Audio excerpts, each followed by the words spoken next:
Como é que era o mercado de programação quando você começou?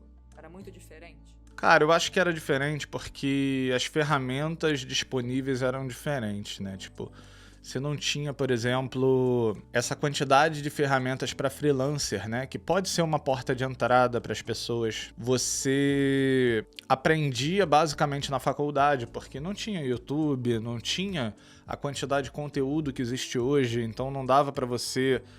Quer dizer, dava para você aprender por documentação, mas era muito mais difícil, né? Até encontrar a documentação era mais complicado. Stack Overflow não era como é hoje. GitHub com um monte de exemplos para você ler, né? Porque ler código é muito importante na hora que você está aprendendo. Então eu acho que a questão de formar o profissional já era diferente. Era muito exclusivo da faculdade. Então você tinha que ir para a faculdade naquela época, hoje você pode se dar o luxo de não ir. Isso abre uma questão de faculdade, fazer ou não fazer, mas isso é um outro assunto, né? A faculdade hoje não é necessário, que não quer dizer que é inútil, mas hoje você tem essa possibilidade, você aprender por outros lugares. Isso aumenta bastante as possibilidades, né? De você se tornar um desenvolvedor e até trabalhar para qualquer lugar do mundo. Então, hoje você tem esse mercado remoto, que não existia na minha época. Hoje você tem ferramentas para você ir atrás de vagas, como LinkedIn, vagas.com, etc., que não tinham na minha época. Na minha época, para se ter noção, existia até um site que era o Cato Online, e ele era o mais famoso. Eu usei bastante ele para estágio, mas é isso, era um mercado menor. O mercado, ele de fato, ele se expandiu nos últimos anos, até por conta da expansão da internet, né? Tá, mas do jeito que você tá falando, parece que hoje é muito mais fácil do que era na sua época, e não é essa a impressão que as pessoas têm. Porque assim, da mesma maneira que hoje tem muito mais possibilidade de acesso à informação, as vagas pedem uma quantidade estúpida de conhecimentos, de frameworks e tal. E também tem muito mais gente, né? O mercado com muito mais concorrência. Isso é verdade, mas com algumas ressalvas, tá? Tem alguns fenômenos que explicam essa sensação maior do que ocorre na realidade. Eu não tô falando que não ocorra, isso ocorre, mas tem uma sensação de que isso é mais volumoso do que de fato é, e eu vou te exemplificar aqui.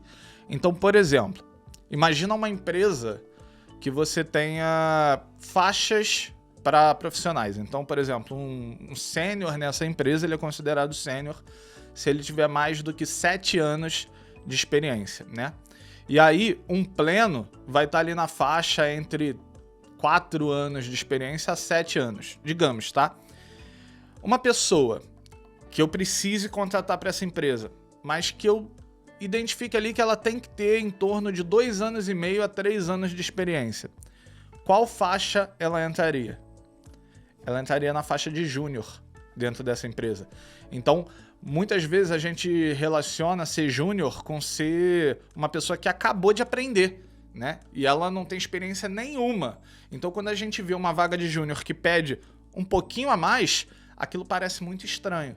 Mas não, o júnior, ele é uma faixa.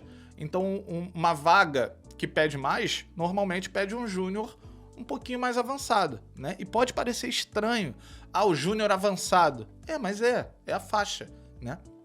É um júnior de 2 anos, um júnior de 3 anos. Por que existe o júnior de 2 anos? Porque o pleno pode ser considerado pleno a partir de 3 anos em determinada empresa. E isso vai variar de empresa para empresa. Então esse é um dos primeiros pontos que dá essa sensação de, nossa, estão pedindo demais para o júnior. É porque aquela vaga não é para o júnior iniciantão. Não é para o júnior que acabou de aprender. E aí tem as vagas para o júnior que acabou de aprender. Às vezes a gente tem a sensação que tem poucas vagas dessa, talvez, porque normalmente essas vagas elas vão ser preenchidas através de indicação. É muito difícil você fazer a seleção de uma pessoa que não tem muita coisa para mostrar.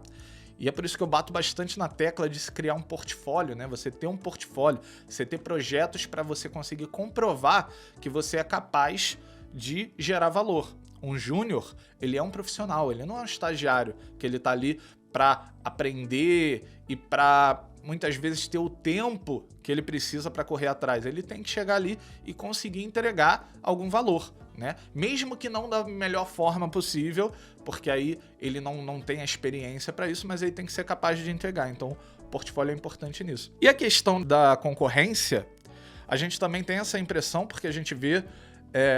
tem dois fatores nisso. Primeiro é o fator de bolha, né? Se você for para outro mercado, provavelmente você vai começar a interagir com pessoas daquele mercado e a tua sensação vai ser que todo mundo agora, tá naquele mercado. Então tem esse fator de bolha, que quando você se insere numa bolha, você passa a enxergar mais números daquele caso ali. Então se você comprou um carro, você começa a ver aquele carro em todo lugar, tá ligado nisso? Então tem esse fator. E tem o outro fator que... apesar do número de iniciantes ser grande, o número de iniciantes preparados é muito pequeno.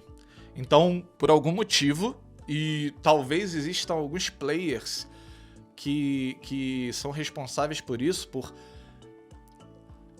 dizer que vai ser fácil entrar na área, ou que você vai ser programador em 3 meses, etc. e tal. Talvez, mas... a verdade é que as pessoas, elas meio que estão atrás disso, sabe? Elas estão querendo fazer o mínimo para entrar na área porque elas ouviram que é uma área boa que paga bem. Isso é verdade, é uma área boa, é uma área que paga bem, mas não é uma área que você vai entrar ganhando um salário astronômico. E as pessoas se iludem nisso. Então a pessoa, ela quer entrar na área, ela começa a estudar, às vezes sozinho, às vezes por um curso, só que ela não dá o tempo dela aprender, dela conseguir gerar valor, dela criar o portfólio. Ela quer estudar o mínimo e tentar aplicar. E aí ela não consegue passar. E aí nisso que ela não consegue passar, ela não olha para o que ela fez, ela olha para o tipo, o mercado tá ruim, o mercado não aceita júnior, o mercado não quer me treinar, o mercado não me dá oportunidade. E esse não é o papel do mercado, entendeu? Então, por isso que é importante você criar os teus próprios projetos. Então, assim, não é que isso não seja verdade, isso é verdade, tem muita gente, mas tem pouca gente preparada, de verdade.